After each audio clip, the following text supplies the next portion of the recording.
கடைசி நாட்களில் பரியாசக்காரர் வந்து தங்கள் சுய இச்சலின்படியே நடந்து அவர் வருவார் என்று சொல்லுகிற வாக்குத்தத்தம் எங்கே? பிதாக்கள் நித்திரையடைந்த பின்பு சகலமும் சிருஷ்டிப்பின் தோற்றம் முதல் இருந்த விதமாய் இருக்கிறது என்று சொல்லுவார்கள். என்ன செய்வாங்களா? கடைசி காலத்துல நேகர் வந்து என்ன செய்வாங்களாம்? சொல்லுவாங்க, அவர் வருவார் என்று சொன்ன வாக்குத்தத்தம் எங்கப்பா? எங்க தாத்தா பாட்டுல இருந்து அப்படித்தானே சொல்லிட்டு இருக்கிறாங்க. அப்படி சொல்லி அநேக பரியாசக்காரர்கள் எழுப்பி என்ன செய்வாங்களா? வருவாங்களாம். இன்னைக்கு கிறிஸ்தவர்கள் கூட இன்னைக்கு அப்படி மாறிடுச்சு. வருவாருங்கிறாங்க, எங்கப்பா வருவாங்க? இப்போ உங்களுக்கு ஒரு சின்ன க்ளூ சொல்றேன். இப்ப இந்த சொப்பனம் எப்ப கொடுக்கப்பட்டுச்சு? இந்த சொப்பனம் எப்ப கொடுக்கப்பட்டுச்சு? அப்ப எதுதான் இருந்துச்சு? பாபிலோன் மாத்திரம் தான் இருந்துச்சு. எது இல்ல? மேதிய பெர்சியா கிடையாது, கிரேக்க கிடையாது, ரோம கிடையாது, ரோமன் கத்தோலிக்க சபையோ ராஜ்யமா கிடையவே கிடையாது. எது மட்டும் தான் இருந்துச்சு அங்க? பொன்னான தலை நீரே அப்படின்னு சொன்ன உடனே யார் எது மட்டும் தான் இருந்துச்சு? பாபிலோன் மாத்திரம் தான் இருந்துச்சு. பாபிலோன் மாத்திரம் தான் இருந்துச்சு. இந்த சொப்பனம் கொடுத்ததுக்கு அப்புறம் தான் எந்த ராஜ்யம் எல்லாம் வருது?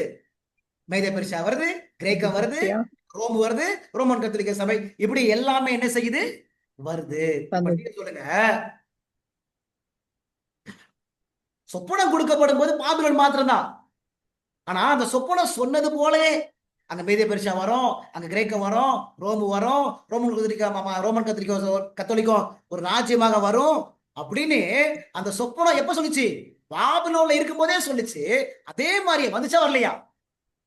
அது சொன்ன மாதிரியே மேதிய பெர்சியா வந்துச்சு, அது சொன்ன மாதிரியே கிரேக்கம் வந்துச்சு, அது சொன்ன மாதிரியே ரோம் வந்துச்சு, அது சொன்ன மாதிரியே இப்ப ரோமன் கத்தோலிக்க சபையும் அங்க இருக்குது. இது எல்லாம் நிறைவேறும் போது அந்த கல்லு மட்டும் வராம இருக்குமா? வரும், கண்டிப்பா வரும்.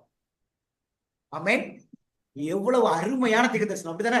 நம்ம எல்லாருக்கும் ஆண்டவர் சொல்றாரு, பாரு பால்வேன், பாரு, நான் பாபிலோன் ஆளுகை செஞ்சிருக்கும் போது சொன்னேன் மேதிய பெர்சியா வரும், வந்துச்சு பாரு.